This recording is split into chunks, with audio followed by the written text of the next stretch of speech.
പാണ്ഡ്യാല ഷാജി, അതായത് പിന്നെ കമ്മ്യൂണിസ്റ്റ് പാർട്ടിയുടെ ഏറ്റവും വലിയ ശക്തി കേന്ദ്രം മാത്രമല്ല, കമ്മ്യൂണിസ്റ്റ് പാർട്ടി ഉദയം ചെയ്ത പാറപ്രം അല്ലേ, പാറപ്പുറത്ത് പോലും തിരിച്ചടി ഉണ്ടായി.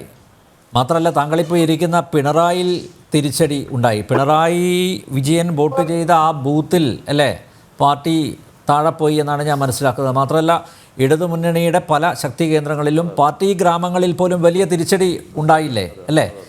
അപ്പോൾ കണ്ണൂരിൽ ഇരുന്ന് ഈ ചർച്ചയിൽ പങ്കെടുക്കുന്ന ഒരു വ്യക്തി എന്ന നിലയിൽ ഞാൻ ചോദിക്കുകയാണ്, കണ്ണൂരും മാറി ചിന്തിച്ചില്ലേ പാണ്ഡ്യാല ഷാജി?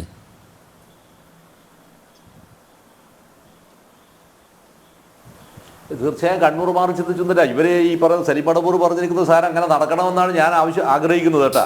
മൂന്നാം തവണയും ഇടതുപക്ഷം വരണം. മൂന്നാം തവണയും ഇടതുപക്ഷം വരുമ്പോൾ മാത്രമാണ് അതിൻ്റെ ഏറ്റവും ഗംഭീരമായിരിക്കുന്ന അധ്യായം, ജനത്തിൻ്റെ ഉത്സവം എങ്ങനെയാണ്, ഉത്സവം എന്ന് പറയുന്ന വാക്കിൻ്റെ അർത്ഥം എന്താണ് എന്ന് കേരളം തിരിച്ചറിയാൻ പോകുക. അതിൻ്റെ മിനിയേച്ചറാണ് ഇപ്പോൾ നടന്നിരിക്കുന്ന തെരഞ്ഞെടുപ്പ് വിഷയം. അതല്ല ഞാൻ പറയുന്നത്. സംഭവിക്കുന്നത് പറഞ്ഞാൽ ഈ പിണറായി എന്ന് പറയുന്ന ഒരു ഗ്രാമത്തിനകത്ത് ഇപ്പം ഞാൻ മറ്റൊരു ഉദാഹരണം ഇടയിൽ ഞാൻ ഒരു കാര്യം പറയാം. ഈ പിണറായി പെരുമ എന്ന പേരിൽ നടക്കുന്ന ഒരു വലിയ ദുരൂഹമായ ഒരു ആഘോഷ പരിപാടി, ഒരു 2 ആഴ്ചക്കാലം നീണ്ടു നിൽക്കുന്ന ഒരു പരിപാടി.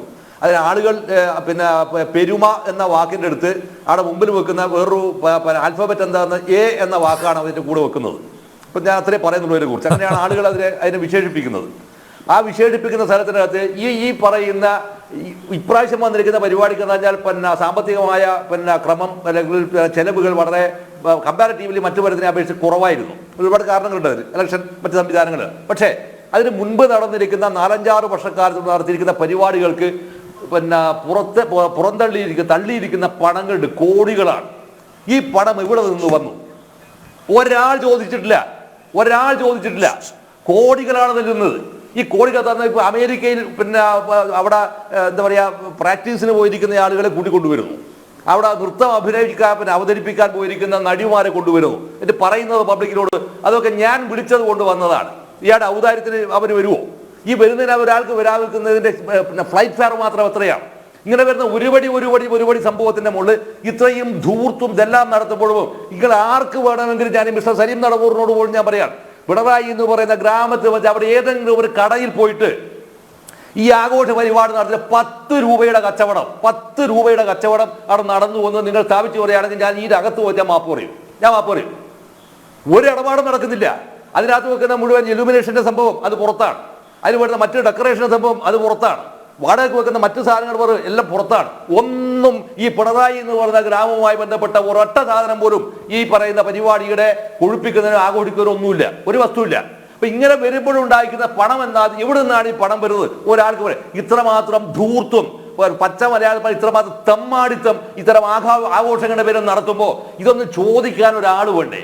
ഒരാൾ പോലും ഉണ്ടായില്ല. ഇപ്പൊ നിങ്ങൾ പറഞ്ഞല്ലോ, കെ രാധാകൃഷ്ണൻ വളരെ മാന്യനാണ്, വിനീതനാണ്, വിധേയനാണ്, അതിന് തർക്കമൊന്നുമില്ല. പക്ഷേ അയാൾ മാറ്റിയാൽ അവിടെ വരാനിരിക്കുന്ന ആളാരാണ്? ശരിക്കും വരാനിരിക്കുന്ന ആൾ ലാവ്ലിൻ കേസിനകത്ത് ഇയാളെ സഹായിക്കുന്നതിൽ നിർണായക പങ്ക് വഹിച്ചിരിക്കുന്ന ഒരാളുടെ ബന്ധുവാണ് വരാൻ പോകുന്നത് എന്ന് പറയുന്ന വലിയ പ്രചരണം ഇപ്പൊ തന്നെ വന്നിട്ടുണ്ട് ഒരു ഭാഗത്ത്. അതിന് ഇയാൾക്ക് ലാവ്ലിൻ കേസിനകത്ത് ഇയാൾ രക്ഷപ്പെടുത്തി കൊടുക്കുന്നതിൽ സഹായിച്ചിരിക്കുന്ന ഒരു സുപ്രീം കോടതിയുടെ ഒരാളുടെ ഒരു വലിയ പിന്തുണ അതിനകത്തുണ്ട്. മറുഭാഗത്ത് വരുന്നു മറ്റൊരു സവർണനെ അവിടെ ഇരുത്തിയിട്ട് നിങ്ങളുടെ പാർട്ടിയെ രക്ഷിക്കാമെന്ന് പറയാത്തൊരു വാദവും വരുന്നുണ്ട് ഇതിനകത്ത്. അപ്പൊ ഇങ്ങനെയെല്ലാം ഉണ്ടാകുമ്പോൾ ഇതൊക്കെ വരുന്നത് വെച്ചാൽ പവർ ബാലൻസിങ് മാത്രമാണ് സംഭവം. ഈ പവർ ബാലൻസിങ് ഇടതുപക്ഷത്തിന് ഒരു പണിയായിട്ട് എപ്പോഴാണ് വ്യാഖ്യാനിക്കപ്പെടുന്നത്? ഈ വ്യാഖ്യാനിക്കപ്പെടുമ്പോഴാണ് ഇയാൾ നിലവിൽ എന്തല്ല, ഇയാൾ നിലവിൽ ഇടതുമല്ല, ഇടതുപക്ഷമാവാൻ ഒരു ക്വാളിറ്റിയും ഇല്ലാത്ത ഒരാളാണ് ഇയാൾ. അത് നിങ്ങളൊക്കെ പറയുമ്പോൾ പറയും ഞാനെന്തോ ഒരു വ്യക്തിപരവുമല്ല സഖാവേ, ഒരു വ്യക്തിപരവുമല്ല. പകരം എന്താണെന്ന് പറഞ്ഞ് പൊതുജനത്തെ ഇത്രമാത്രം ആക്ഷേപിക്കുക, പരിഹസിക്കുക. ഈ പരിഹസിക്കുമ്പോൾ ഞാൻ തിരിച്ച് നിങ്ങളോട് ഞാൻ ചോദിക്കട്ടെ, നരേന്ദ്രമോദി എന്ന് പറയുന്ന ഇന്ത്യൻ പ്രധാനമന്ത്രിയുടെ ഔദാര്യം ഉണ്ടായിരുന്നെങ്കിൽ ഇയാളും ഇയാളുടെ മകളും ഇയാളുടെ ഭാര്യയും എവിടെ കിടക്കുമെന്നായിരുന്നു സലീം നടപൂർ പറയാ? എവിടെ കിടക്കും? തീഹാർ ജയിലിനകത്ത് ഗോതമ്പ് വന്നിട്ട് കിടക്കൂലേ? ഒരക്ഷരം നരേന്ദ്രമോദിക്ക് ഉന്നയിക്കാൻ സംസാരിക്കാൻ ഇയാളെ നാവ് പൊങ്ങില്ല ഇയാൾക്ക്. ഈ പൊങ്ങാതിരിക്കുന്ന ഈ വിദ്വാനാണ് എന്ത് ചെയ്തെന്നറിയാം? ഇവിടുത്തെ ഡബിൾ ചെങ്കൽ, ഇരട്ട ചെങ്കൽ നിങ്ങളും നിങ്ങളുടെ മുന്നണിയും പ്രഖ്യാപിച്ചത്. മറുഭാഗത്ത് പറഞ്ഞ ഏറ്റവും വിചിത്രമായ വാദം, കേരളത്തിലെ നയ പൈസ ഇല്ലാതെ വിഷം വാങ്ങാൻ കാശില്ലാതെ നിൽക്കുന്ന സമയത്ത് ഏത് ധൂർത്ത് അവസാനിപ്പിക്കുന്ന നിങ്ങൾ പറയുന്നത്? PSCയുടെ ചെയർമാന്റെ പൈസ വർദ്ധിപ്പിച്ചു, ലക്ഷക്കണക്കിന് രൂപ വർദ്ധിപ്പിച്ചു. ശമ്പളം പെൻഷൻ കൊടുക്കുന്ന അവരുടെ പെൻഷൻ, PSC മെമ്പർമാരുടെ പെൻഷൻ അതും വർദ്ധിപ്പിച്ചു. ഇതെല്ലാം ആരോട് ചോദിച്ചിട്ടാണ് വർദ്ധിപ്പിക്കുന്നത്? ആരോട് ചോദിച്ചാണ് വർദ്ധിപ്പിക്കുന്നത്? നിങ്ങൾ എന്ത് തിരുത്തുമെന്നാ നിങ്ങൾ പറയുന്നത്? എവിടെ തിരുത്തുമെന്നാ നിങ്ങൾ പറയുന്നത്? ഇത് തിരുത്താൻ കഴിയില്ലെന്ന് മാത്രമല്ല, അത്തരം ഒരു കണക്ട് ചെയ്യുക എന്ന് പറയുന്ന ഒരു ചിന്ത പോലും ഇല്ലാത്തൊരു മനുഷ്യനാണ് അയാൾക്ക് അസാധ്യമാണ്. ഈ അസാധ്യമാകുന്ന ഒരു ചിത്രം ഉണ്ടാകുമ്പോഴല്ലേ തിരിച്ചൊന്നും നിങ്ങൾ ആലോചിക്കണ്ടേ? നിങ്ങൾ സോഷ്യലിസ്റ്റ് സഖാവല്ലേ? അലനെയും താഹയെയും കോഴിക്കോട് വെച്ചിട്ട് പിടിച്ചുകൊണ്ട് പോയി വന്നപ്പോ അന്ന് ഇയാൾ പറഞ്ഞിരിക്കുന്ന ഒരു ന്യായമുണ്ട്. ആ പറഞ്ഞ ന്യായം എന്താ അറിയോ? അലനെയും താഹയും ചായ കുടിക്കാൻ പോയതായിരുന്നില്ല എന്ന് പറയുന്ന ഒരു ന്യായമുണ്ട്. ഈ ന്യായം ഇത് ഭീഷണിപ്പെടുത്തലാണ്. അതാ ഇപ്പൊ അവസാനത്തിൽ ഫലത്തിൽ എന്തായി തീരുകയാണ്? ഫലത്തിൽ ഇടതുപക്ഷത്തിന്റെ പേരിൽ CPM സ്വയം ഭയപ്പെടുന്ന ഒരു അവസ്ഥയിലേക്ക് രൂപാന്തരം ചെയ്യപ്പെട്ടിരിക്കുന്നു ഈ കേരളത്തിന്റെ പൊളിറ്റിക്സിനകത്ത്. അതോടൊപ്പമോ ഇയാൾ ഭയപ്പെടാൻ തീരുമാനിച്ചിട്ടില്ല എന്നല്ല, ഇയാൾ ഭയത്തിന്റെ നെടുകയത്തിൽ വീണപ്പോ ഇയാൾ ചെയ്യാതിരിക്കുന്നത് മുഴുവൻ തന്നെ പറ്റി എന്താ അറിയോ? ജനാധിപത്യ വിരുദ്ധതയുടെ പരകോടികൾ മാത്രമേ ഇയാൾക്ക് ഇനി ചെയ്യാൻ സാധ്യമാവുകയുള്ളൂ. അത്തരം ഒരു അവസ്ഥ ഉണ്ടാകുമ്പോൾ ഇതിനെങ്ങനെ കറക്റ്റ് ചെയ്യണമെന്നുള്ളതാണ്.